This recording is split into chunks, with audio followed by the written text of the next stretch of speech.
Réussir au village est plus facile que réussir en ville à 200%. Alors, si vous n'êtes pas un abonné de cette chaîne, je me présente, je suis Dylan Fonkou, agripreneur, entrepreneur agropastoral et promoteur de l'entreprise Fky Agricole, qui est une entreprise, qui est une start-up qui fait dans la prestation des services agricoles, vente de matériel agricole, création et gestion des projets agricoles et il faut aussi pas mal de services. Alors dans cette chaîne, nous parlons d'agriculture, nous parlons d'élevage, nous parlons de mindset, nous parlons aussi de transformation agricole et nous te donnons les outils qui te permettront de mieux développer ton exploitation afin de rentabiliser ton investissement. Alors, dans cette vidéo où je te dis et je t'explique pourquoi il est important, en fait, pour la plupart des personnes qui pensent que en fait le village c'est village, genre c'est quoi, c'est quand on parle de village, on parle toujours de retard, on parle toujours de genre, en fait tout ce qui est derrière nous. Il est plus facile pour toi entrepreneur de réussir au village qu'en ville. Et même pas seulement réussir en termes financiers, mais réussir dans ta vie aussi. Alors, je m'explique en te donnant quelques raisons. Déjà, je présente, je bois cette... j'ai fait la rencontre d'une petite épice que beaucoup de personnes connaissent déjà, qui est le clou de girofle, que je conseille à beaucoup de personnes. Vraiment, c'est une épice qui est remplie de pas mal de vertus. Quand je baladais un peu sur Internet, je me suis rendu compte que cette petite tisane, la tisane de clou de girofle, ça soigne la mauvaise haleine, ça soigne la mauvaise haleine, ça soigne le mal des dents, ça soigne les infections urinaires, trucs comme ça, beaucoup d'infections aussi.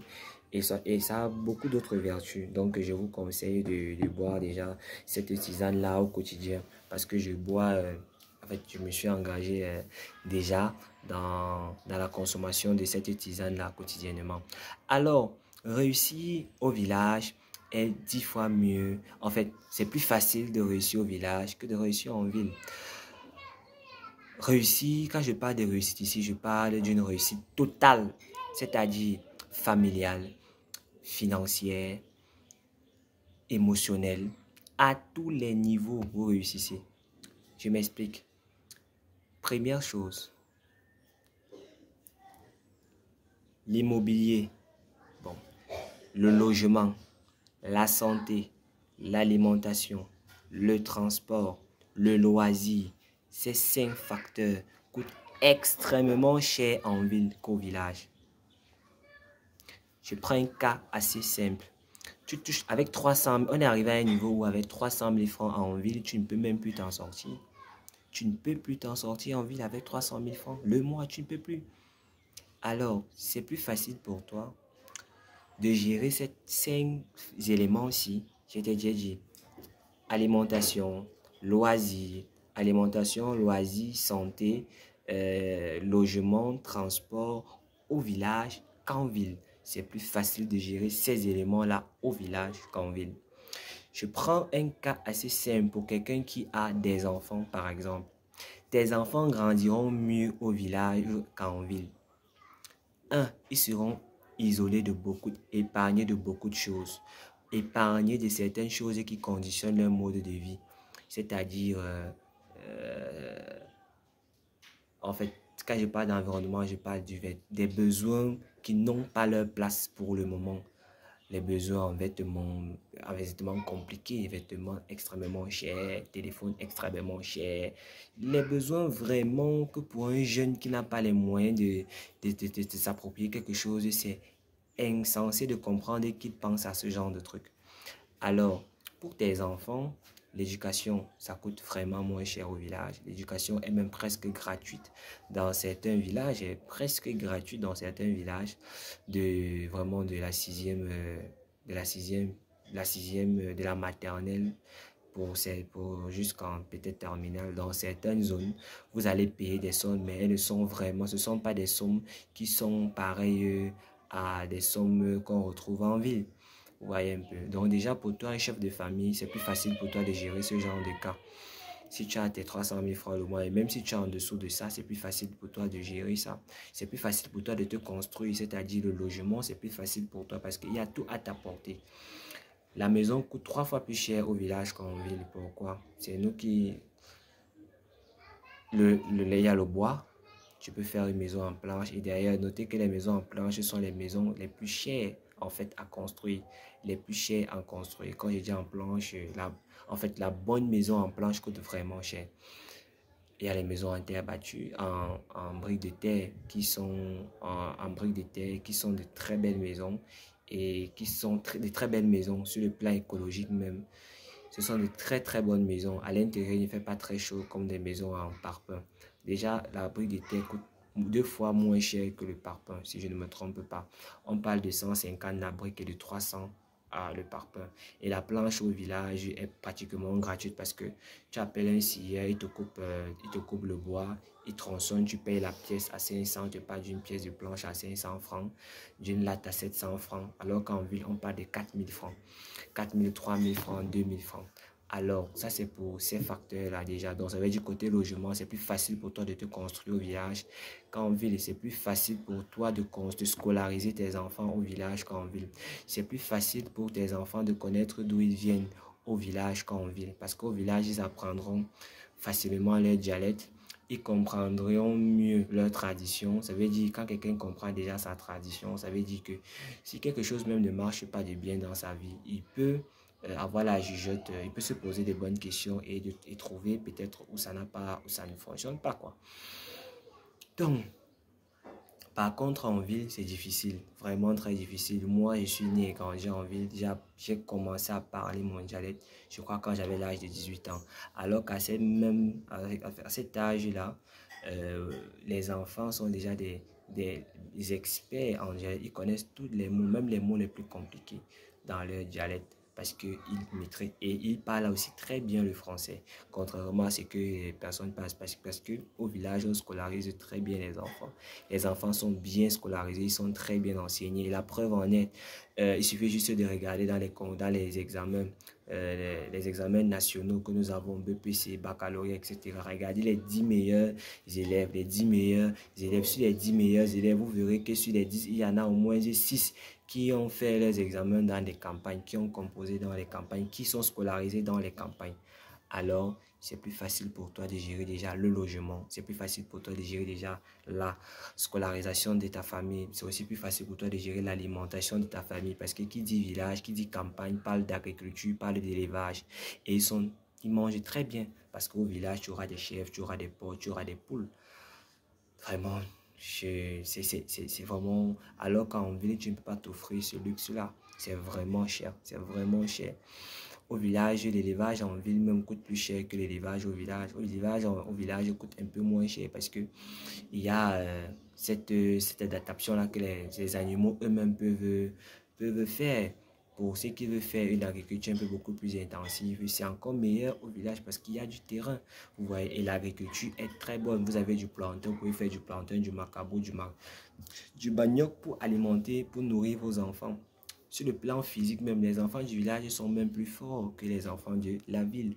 Vous voyez un enfant du village, de la ville qui a 30 ans, qui a un enfant de la ville qui a 20 ans et un enfant du village qui a 20 ans. Il est même plus fort que l'enfant du village parce que son environnement le conditionne à faire des exercices un peu difficiles comme le défrichement, comme les jobs là dans les petits chantiers, etc., etc. Et sur le plan humain, vous construisez, vous bâtissez un homme. Alors que vous bâtissez un homme, sur le plan humain, vous bâtissez un homme avec des valeurs. Alors qu'en ville, on a l'impression que les enfants de la ville ont perdu carrément les valeurs. Ils ne savent même plus d'où ils viennent. Rien à rien. La mondialisation, l'environnement les a conditionnés. Tous veulent faire des choses qui ne sont pas suivent les chemins vraiment différents. C'est vrai que les choses aussi sont en train de changer du village, du côté de la campagne, parce que beaucoup de choses arrivent déjà par là. Mais c'est facile vraiment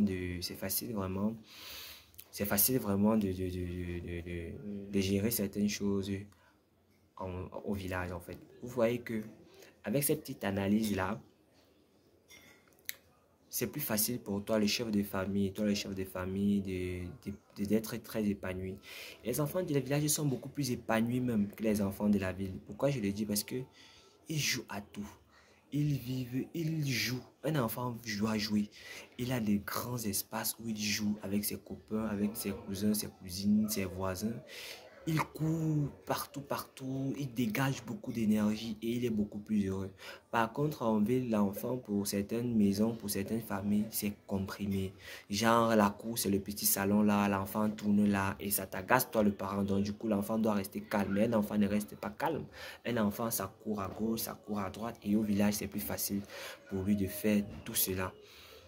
Et il est beaucoup plus, il se frotte beaucoup plus aux activités qui peuvent le sauver dans la vie, comme l'élevage, comme l'agriculture.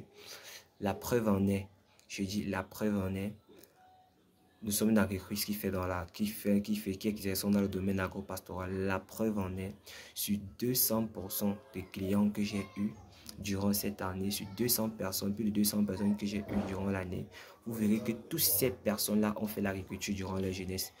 Ils te diront que j'ai tant travaillé avec mon papa, j'ai vu ce qu'il faisait, j'ai continué à l'appliquer, mais je me suis rendu compte que malgré que avec le temps qui a changé, il y a beaucoup de techniques qui ont été mises en place, qui rentabilisent mieux les investissements qu'on met en place. Je voudrais que vous me coachiez à ce niveau.